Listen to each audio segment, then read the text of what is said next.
வங்கக்கடல் கடைந்த மாதவனை கேசவனை திங்கள் திருமுகத்து சேயியழார் சென்றிறைஞ்சி அங்கப்பரகொண்ட வாற்றை அணிபுதுவை பைங்கமலத் தண்டரியல் பட்டர்பிரான் போதை சொன்ன சங்கத்தமிழ் மாலை 30 தப்பாமே இங்கிப் பரிசுரைப்பார் 2 மால்வரை தோள் செங்கண் திருமுகத்துச் செல்வத் திருமாலால் எங்கும் తిరువరుల్ పెట్టింబురువరెంబావాయ్.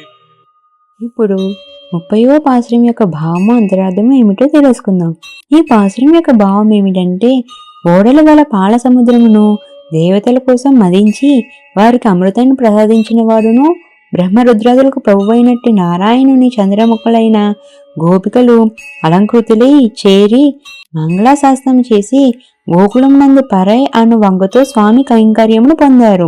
వీరు పొందిన ఈ కైంకర్య విధమునంతను అలంకారమైన శ్రీ విల్లిపుత్తూరులో అవతరించినట్టును తామరపోసుల మాలలను ధరించిన పేరియల్లార్ల అంటే విష్ణు చిత్తుల పుత్రిక అయిన గోదాదేవి సాధించింది.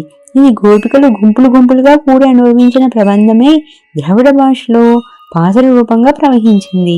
ఈ 30 పాసురాలను ఒకటిని కూడా విడవకుండా ఈ సంసారమును అనుసంధించువారు గొప్ప పర్వత వలనున్న 4 భుజములను ఆశ్రిత వాత్సల్యముచే ఎర్రబారిన కనుదోయగల శ్రీముఖమును ఉపయ విభూతి ఐశ్వర్యముల అందుండగల శ్రియ పతి యొక్క సాట్లేని దివ్య కృపను పొంది బ్రహ్మానందంతో కూడిన వారే ఉండగలరు.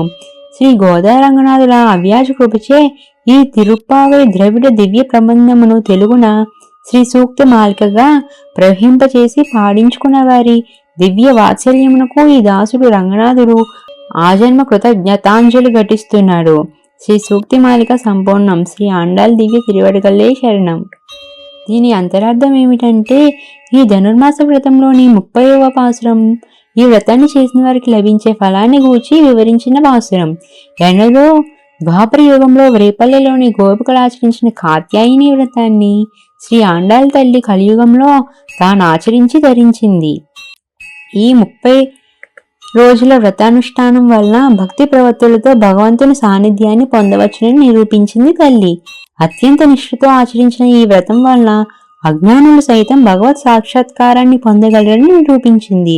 తాను అనుసరించి ఇతరులచే అనుసరింపచేసి మార్గదర్శకురాలై ఆచార్య పురుషాకారాన్ని ప్రవహించి మన బోటి వార్లను తరింపచేయ సమకట్టి తల్లి మనకు అనుగ్రహించినది ఈ వ్రతాన్ని. ఈ తిరుప్పావై దివ్య ప్రబంధాన్ని అనుసంధించి మనము ధరిద్దాం. అమ్మ రుణాన్ని తీర్చుకుందాం. శ్రీ సూక్తి మాలికలు పాడుకుందాం.